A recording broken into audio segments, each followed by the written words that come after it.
So my name is Samantha Durston. I lived at St Catherine's between 2005 and 2009. I studied architecture and started working in that field in 2010. I worked for the City of Swan, delivering their capital works program.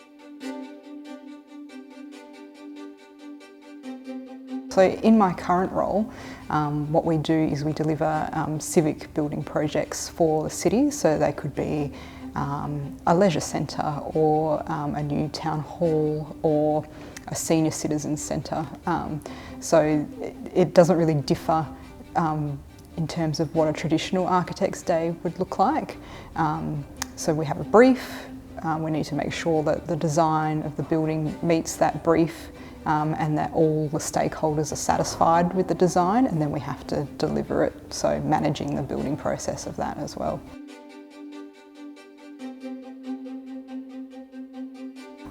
They would normally, probably 99% of the time, be doing wet area details, so that's like toilets and laundries, and they're very menial, but they're also a good way for you to understand how things go together, like on a small scale. So a lot of graduate experience is around documentation, so documenting how a building goes together. So yeah, that will be the large part of what you would do. It's very, very rare that a graduate gets given a design exercise. So.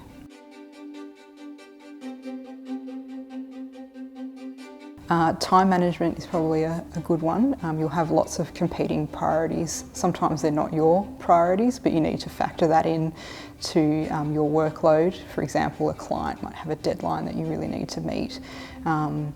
So yeah, time management. And then I think also a willingness to learn, because you need to have knowledge of a lot of different areas. Buildings are complex, and there are lots of things that go into a building.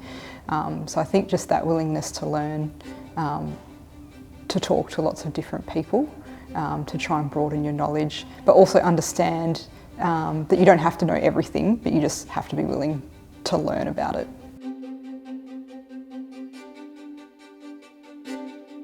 In theory, yes, but in reality, no. I think even more so because a lot of it is computer aided these days. So I think you have to be a good visualiser. If you've got the picture in your head right, and as long as you can translate that through a media, it doesn't have to be pen and paper anymore, it can be on the computer, then that's probably the most important skill that you can have. But no, you don't have to be good at drawing. I would say I'm an average drawer, but I think I've got good visualisation skills, so that's probably the most important.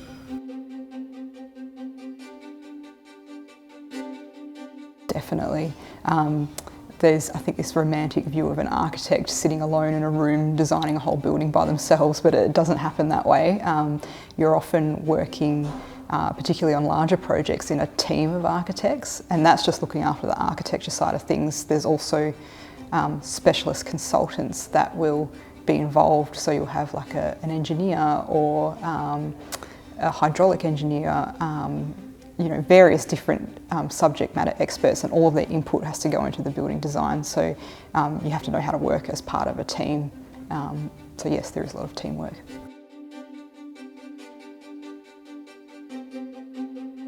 Usually, if you have a good portfolio, it'll be reflected in your grades. You will never have one without the other, I don't think. But if I had to put emphasis on one or the other, I'd say a good portfolio is probably the most important, because you want to demonstrate to whoever your potential employer is that you've got the good visualisation skills and presentation skills, because when you're a graduate, you will be doing a lot of how would I describe it? Like, not menial tasks, but let's say you won't be doing design in your first year. So you need to be able to demonstrate that you can lay out a portfolio in a easily legible way, or you can put all of the requisite information on a piece of paper, kind of thing. So I think having that visual representation in a folio is probably the most important, rather than focusing on trying to get a HD.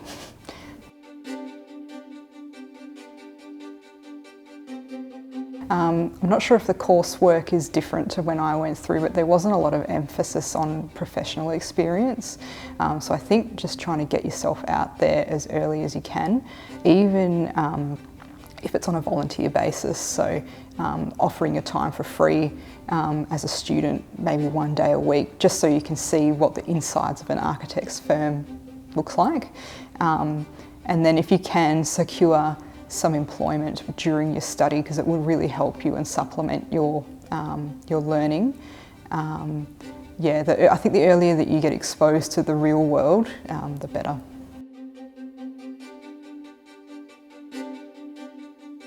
I think what's probably quite useful is have a look at the Architects Board website. There's a lot of resources there. I'd imagine most people that graduate from their degree will be looking to go on to get their professional registration. So just being aware of what those requirements are. The Institute's website is also quite informative. And if you have a membership to the Institute, I think you can access the practice notes as well. Some of them are a bit dry, but I think it gives you a good understanding of where you need to work to get to your registration. So I think those are good resources to start with.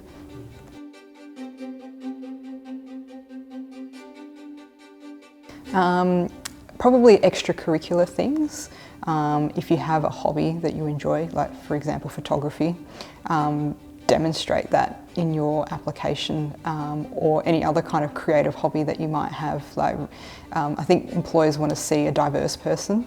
You know, for me personally, if you see a CV from someone who is very one-dimensional, like all they did was study and get good grades and that was it, that would be less attractive than someone who maybe their grades weren't as good but they were involved in different types of organisations, or they had a hobby that they pursued. And yeah, I think just trying to be a diverse person would be the best way.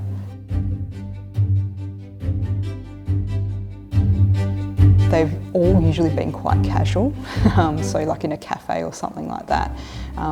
Obviously you would prepare the same way you would prepare for a normal interview. You'd wear the right clothes and you'd present yourself well. You would bring your portfolio and a brief description of those things that you're showing in your portfolio. And maybe if there's a particular area of architecture that you're interested in, maybe try to demonstrate that in your application.